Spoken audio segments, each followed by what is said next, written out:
Hey y'all, welcome back to the Dave Dua Show.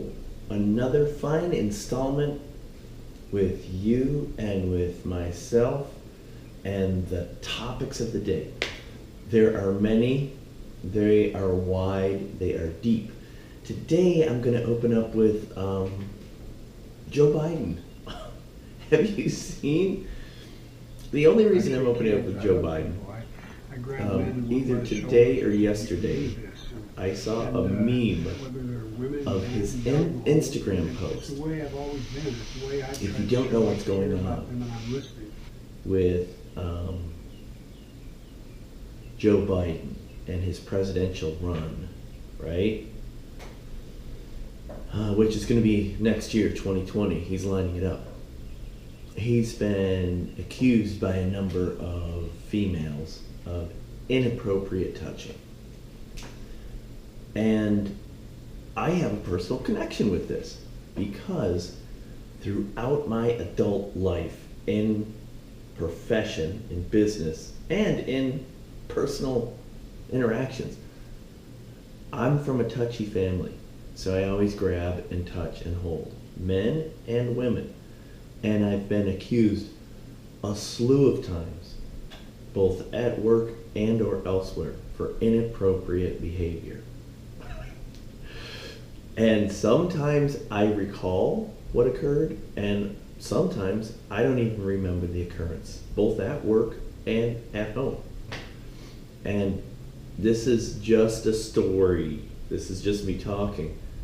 I'll come up, I'll give you a hug if I see you, if I know you, if I'm in a good mood, if we have good news, if I haven't seen you in a while. I've had, and I'm pretty friendly, and I'm pretty open with many of the people in my workplace or in my friendship areas, right? And so it's easy, these, individuals will say, hey, there's a problem, or hey, this is what's going on. That's one component. My mouth has also been a problem, especially swearing. In many parts of the country, I've gotten in trouble for being loud and swearing.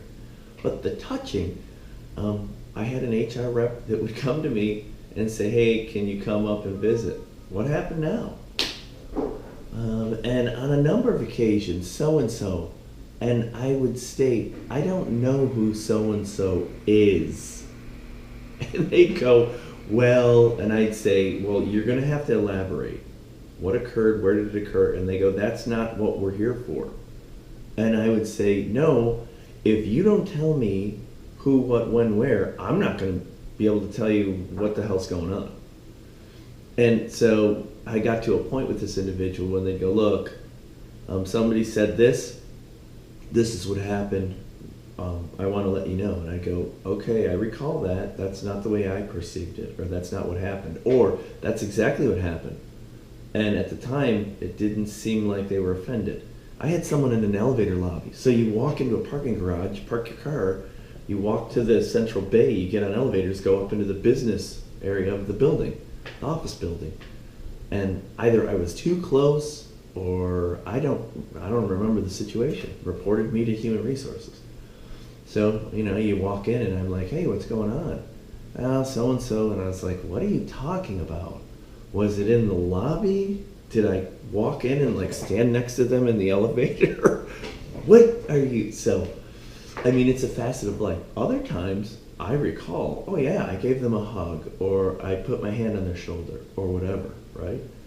And again, I'm telling you, this came from females and from males. And I'm loud and I'm mouthy too. So there was also a number of instances where there were multiple pieces of that. Banging, or too loud, or swearing, and then, whatever, interaction. And so that's gone on for decades, right? Me personally. Well, Biden now, who's going to run for president, he seems to be the Democratic, he seems to be the golden boy, which really we know he is not. He's done, he's older, he's done. They're going to put Beto or someone in that role, and it won't be Hillary, right? I don't think it'll be someone ethnic. Beto's trying to be ethnic, Spanish. Some Irish dude, Beto O'Rourke, how silly. He seems to be like he's going to be the front runner. Or this Bite League or Gottlieb or whatever, whoever this other guy is, who seems to be raising big money too. Or maybe Bernie Sanders. Who knows?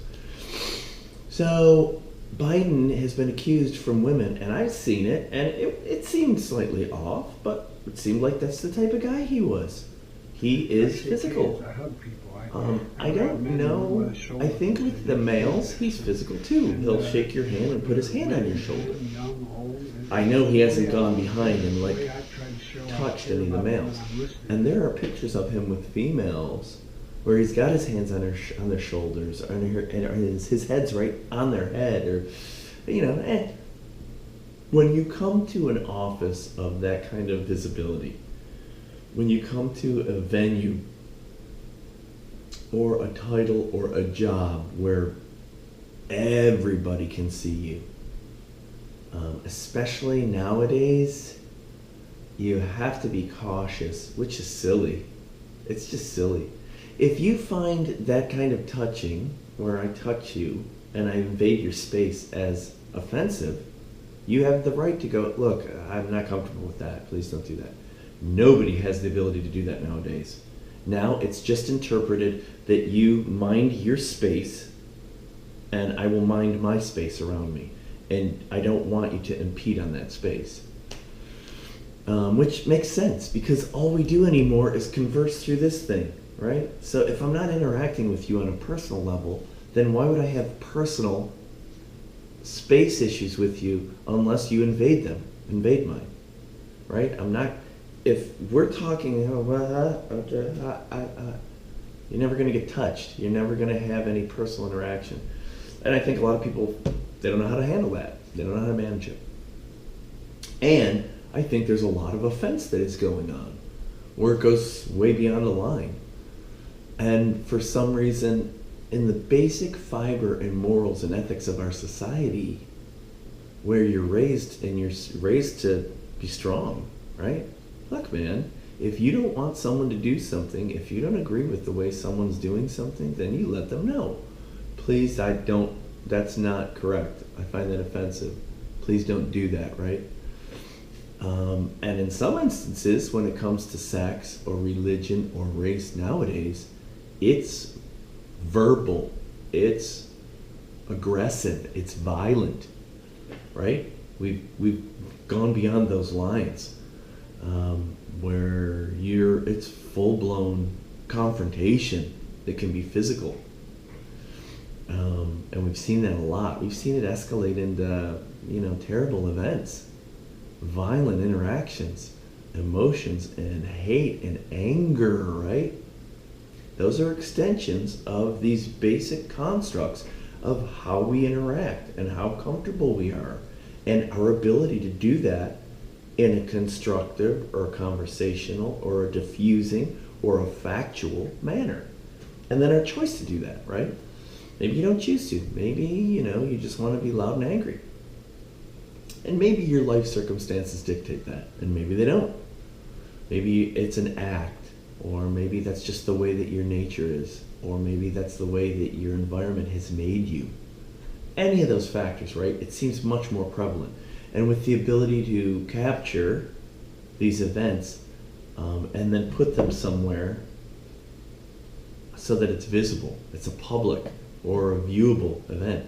It's not a personal instance that occurs and then we move on from it, right? Which we do on a daily basis, many, many times. You interact with people, usually. It's changed these actions. It's removed, it's modified what's allowable or what's expected or what's accepted or what is injustice or what shouldn't occur. And we're struggling with all that right now, and Biden's in the middle of it. And either yesterday or today, I don't know, there's a meme out there of him talking on Instagram. He made some Instagram statement where he apologizes to these multiple women now who have stated they were uncomfortable or that they found it inappropriate, how he addressed them. And for the most part, most of them are public domain. They're video, they're pictures that people have commented on. So we've seen this stuff occur, and now some of these women are commenting like, yeah, I wasn't comfortable. And some of these women are commenting like, are you dumb? That was a day that we were celebrating in Congress, and he came up and he was giving me thanks and support and camaraderie and friendship. So it's this bell curve of perspective, right? What isn't or is appropriate, who isn't or isn't appropriate, why, how, when, what. And so we see this more. And he had to make a public statement because this will be immediately damaging to his presidential availability, to his run. So he came out casually on like a couch in his house or somewhere. And he's got very nice furnishings, and he's in a nice place, and he's in his suit. He always wears a suit pretty much, that you see him on TV and C-SPAN and, in his work as a politician. And he casually crosses his legs. He comes across like some kind of, I don't know, I get a vibe, I don't know the man and I've never met him, but he comes across like a schmoozy, bland, like, all right, well, you're, maybe you're a good politician. Maybe you're a great politician. Maybe you're a great professional. But it comes across to me like that's not the person I would approach. I'd shake his hand or whatever, but that's not my gig. He comes across like that guy, like a Bill Clinton, like a little dirty, you're like, not straightforward, like a Ted Cruz, or like a loud, energetic Beto O'Rourke, or like a crazy loud, sometimes kooky Ocasio-Cortez, right? And not like just a guy, a smart guy who really wants to help, like George Bush, not George W., right?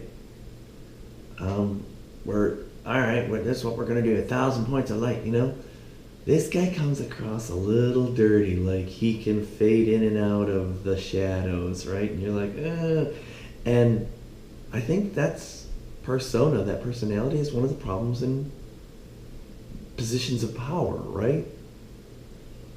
It doesn't hurt to be friendly, but that role has a very explicit requirement and need and component.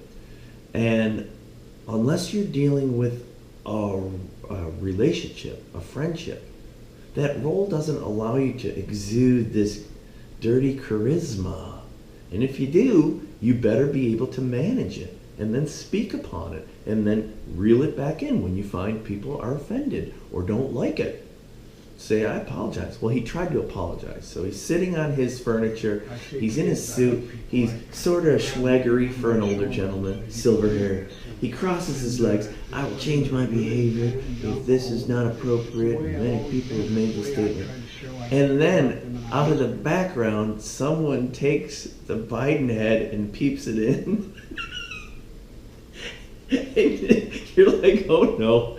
And then, again, the camera comes to the front of him, so it's slightly lower than his profile, like this. It's slightly lower.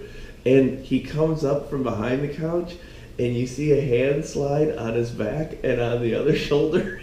And he comes around. One of the awesome memes. I almost pissed myself.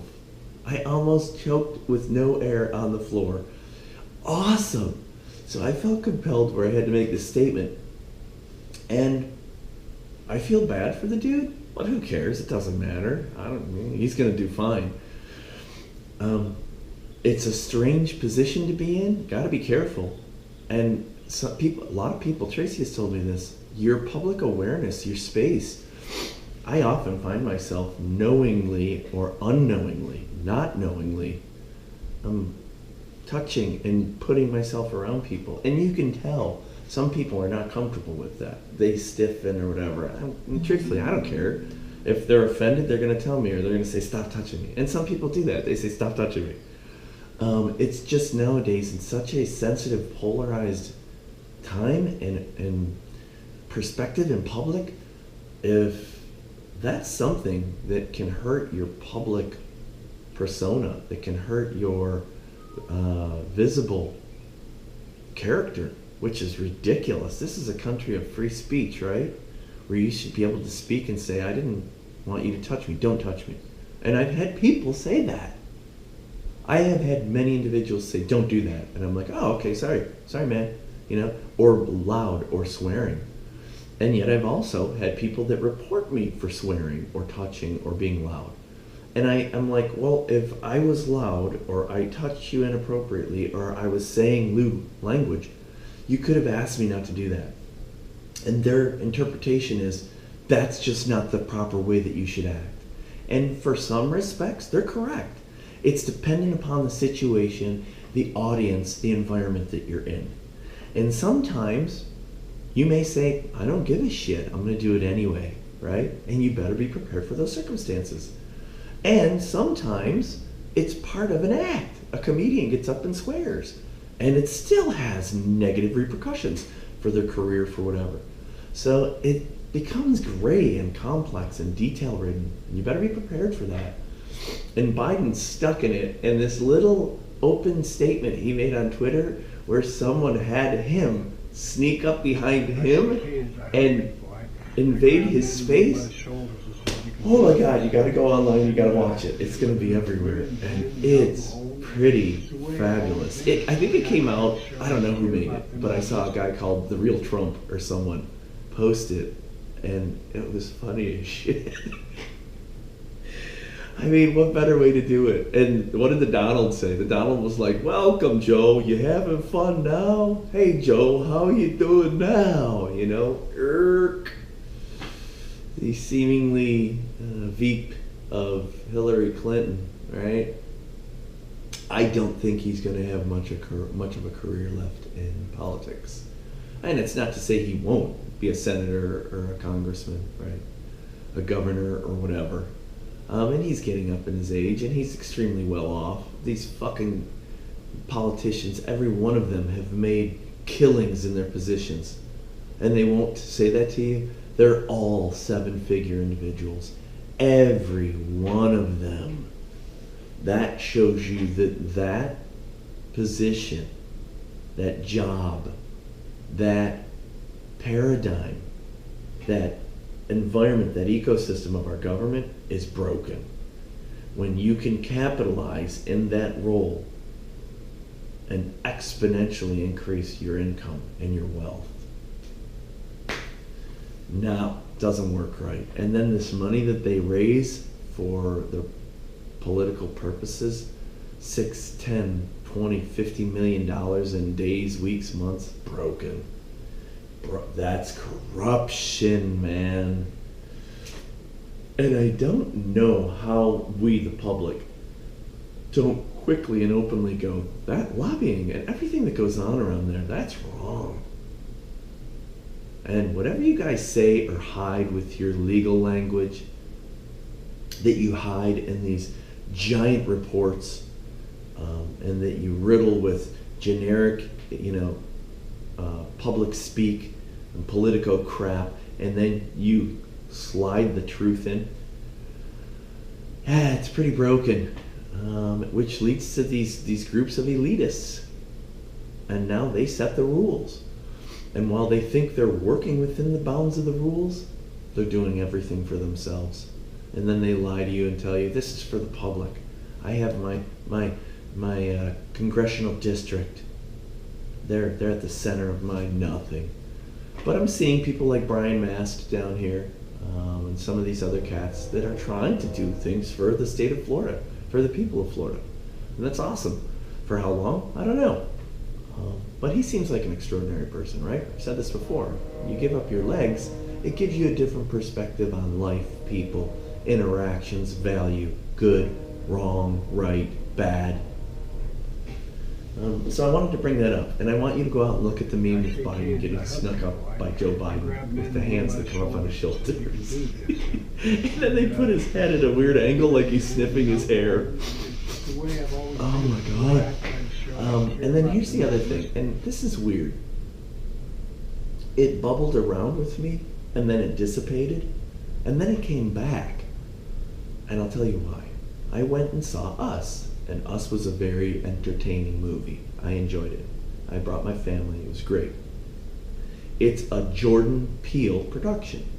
Jordan Peele from Key and Peele is a young director, producer, writer who was a performer and has worked his balls off, and has been in writing, directing, entertainment, comedy, production his entire adult life, even as a child, I think. He's a single parented boy from New York, the Bronx, I think. And he's grown up and moved forward with a driven interest in making movies, in comedy, in producing skits, in entertaining people. And he partnered with Key, I can't remember his name, whatever, Key. And the two have a decade or more of wonderful interactions, right? On Second City, I think, maybe not. And then they went on to Comedy Central, and they're all over the internet. They're wonderfully entertaining. They have very, very awesome themes. The majority of the themes focus on ethnic, and primarily on black, or black and Hispanic, and it's ethnic. It's lower income leveled individuals, inner city, the lifestyle of the lesser than minorities that this country has. He often plays a Hispanic dude. Peele all the time, pretty much all the time, plays a tough black dude or a polished black dude. And they do skits that don't represent that. They do skits where they're Stan Lee, right? And they're doing comics. They do skits where they're congressional or high-profile political or high-profile business people, right? Anything imaginable they've done. And a lot of times they do focus on the humor of ethnicity, the blacks, the humor of the whites, right? How the whites and the blacks interact or are perceived. So if you go online and watch it, there's a decade and a half of these guys doing stuff, and a lot of it's funny as hell. And a lot of it is ethnically, it's racially charged. It's moderated. It's got some kind of theme. So that's what you are, and you know that, and that's what you've built your comedy and your career on. And now, Jordan Peele, in writing and directing and producing, has done some great jobs. He did Get Out, he did this Us film, and recently in Hollywood, he went to a Hollywood theater, one of the smaller theaters where they do whatever, right? They probably do little shows. They probably have comedy shows there. They probably have music shows there. But it's a smaller venue. Seats like, 500, 1,000, 2,000, 3,000 people. And he publicly stated, I will tell you right now, I won't cast a white person in a lead in any of my productions. And he said, it's not that I don't have lots of white friends and I don't like white people.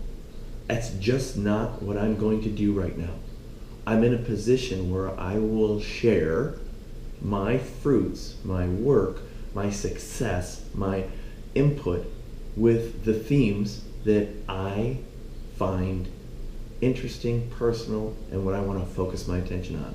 And that has leads and stories and topics that are non-white based. They're going to be ethnic. And I thought, okay, well, that's a position. Clearly, he's extremely successful. He's extremely able. He's doing quite well in the industry. He's doing quite well in the market, in the public, with his work and his productions. Us made $70 or $80 million on its opening weekend. Killed it. The budget was $2 million. But that right there, that's the golden goose. When Hollywood, the machine. Hollywood, the machine. What's the machine? It's those motherfuckers in the shadows that front the money to people, producers, content producers, to be able to do something that will what? Make money. That's the machine, man. That's it. That's it. Bottom line, it doesn't matter what it is, where it is, why it is, who it is, when it is. If it's gonna make money, that dirty, dark machine will go, oh, okay, you're good. You need $2 million? You're going to make me 120, 150? I'll always give you $2 million, buddy. Me and you, we're good. Harvey Weinstein, right? And all the while, he's like, degrading and lewd and lascivious and perverted. He's just a guy that's making movies. And then it gets into this really seedy, dark underbelly. Yuck. Right?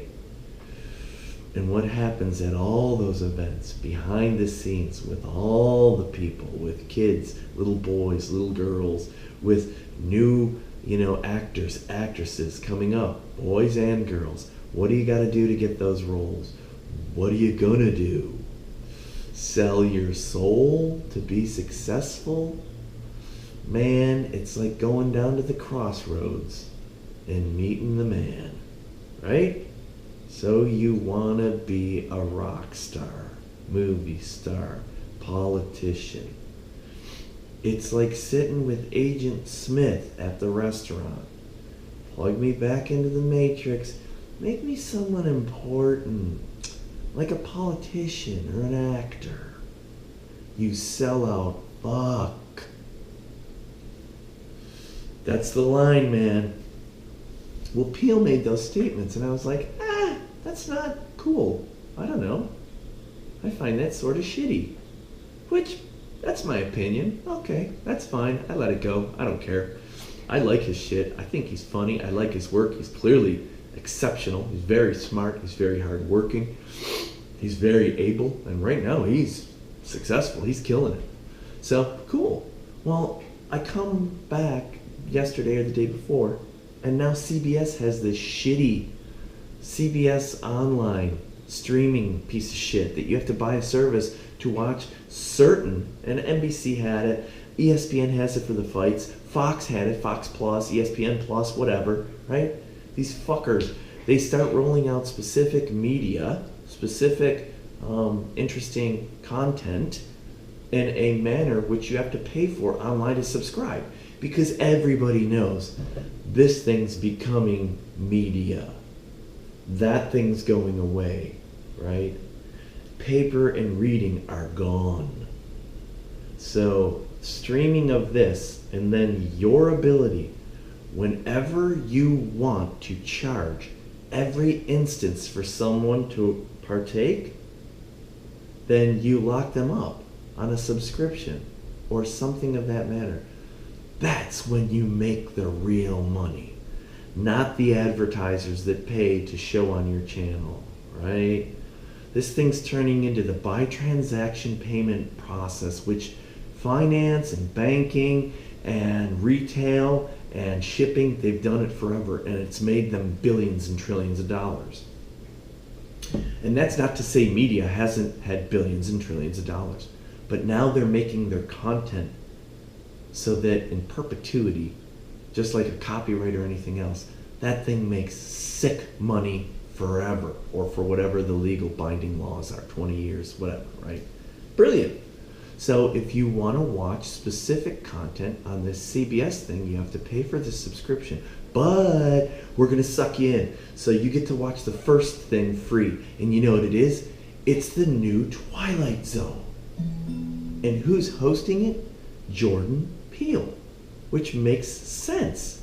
He seems like he's a prolific writer. He seems like he's got himself in tune with a lot of the current day topics, right? A lot of the sensitive things, a lot of the edgy different angles. Great. The first episode's called The Comedian, and it's about a Middle Eastern dude who's got some act about the First Amendment, or Second Amendment, right? Guns, something, doesn't matter.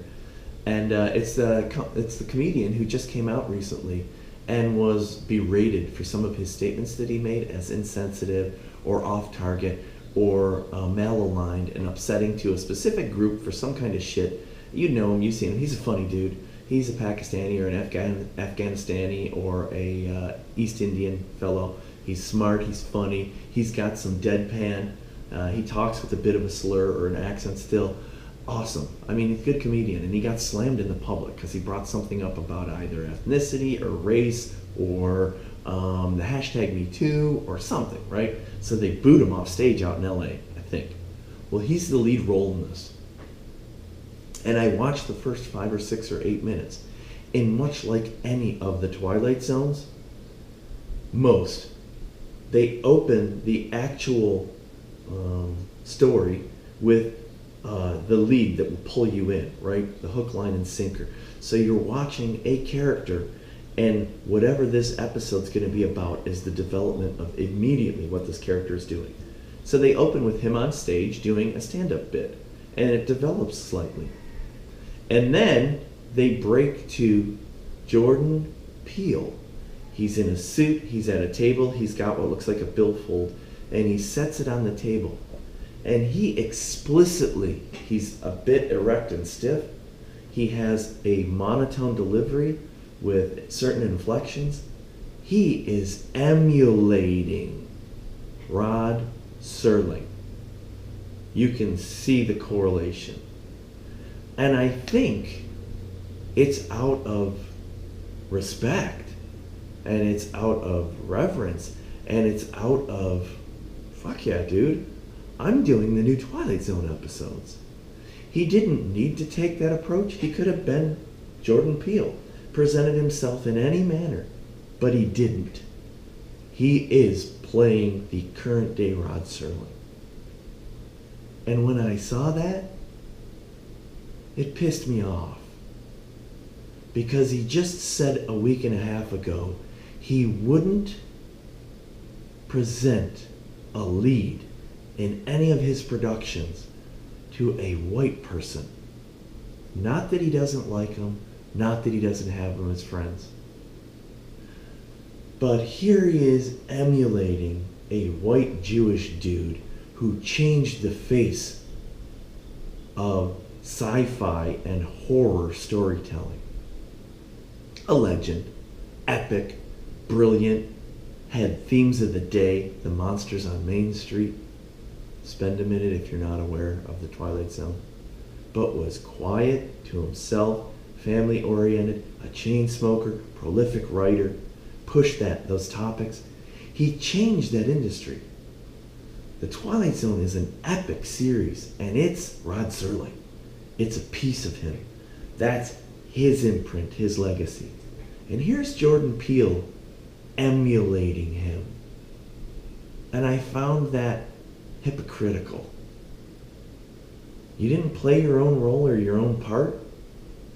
You're copying a white Jewish dude in this new storyline that you're sharing, but you don't want to put any white people in the current leads for your content? Fuck you. Fuck you, dude. Why'd you bring race into it? And that's me being ignorant, because I think all he's ever had has been race into it. It's been an edge or a part of his life. But he's now hit a layer where he's openly making a statement that probably is ignorant, like I make stupid statements. You probably shouldn't put your dick in your mouth and say something stupid like half of the country's not available to play parts in your content as a lead. That's not appropriate. That's not right. And you may feel that you're in a position of success, notoriety, achievement, where it's okay that you said that openly. I bet you rethink it and go, fuck, I probably shouldn't have said that. Why did I bring it to that level? So, it sort of pissed me off and it sort of bummed me out. And I'm telling you right now, I don't know how much of Jordan Peele I'll watch. I think he's funny, I think he's awesome. I think that's a piece of shit statement that, fuck, I bet you if he thought about it, I don't know. I don't know the dude. He may go, absolutely, right? And you may go, dude, that's why there's a problem nowadays. You've used this machine. You've worked as hard as everyone else. You're blessed. You're a success. You're doing awesome.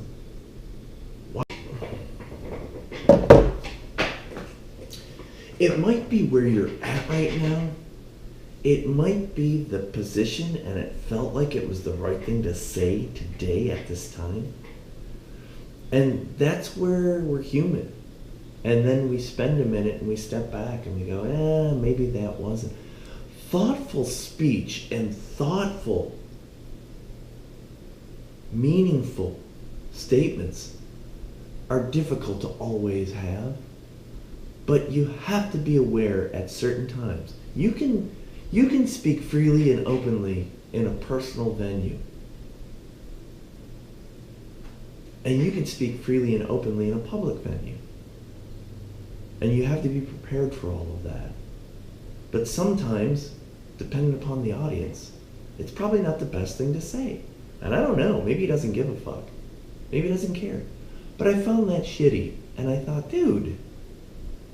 thought, that sucks. That you'd have to put that crap out there. I grew up in Niagara Falls, New York with a high contingent, with a high population of blacks. And they were neighbors, they were friends. 70% of my high school was black. I don't have racial issues, but fuck, that seems like all the country is nowadays. It's about fucking race. I have had and continue to have awesome friends that are multi-ethnic. Black, Hispanic, Japanese, European, Indian. We grew up with a lot of American Indians, of which, if you start to hold people responsible, I don't know if they were my ancestors, but a group of people came in and eradicated the American Indians in this country. In countries prior, groups of individuals came in and eradicated races of people. It is not right. It's not right. It's human. The haves and the have-nots, the powerful and the weak. You don't justify it. It is what life is. Life is not socialistic. It's not equal. It can't be equal ever. That's not what we are. We're animals of competition and striving and achievement. So I found that upsetting and a bummer, and I wanted to speak about that too with Joe Biden. So give me your comments, your thoughts, your likes, your shares, get them out there. I'm not offending anyone, I don't mean to. I'm just putting my thoughts out there. Thank you for watching. I hope you enjoy the Dave DY Show out.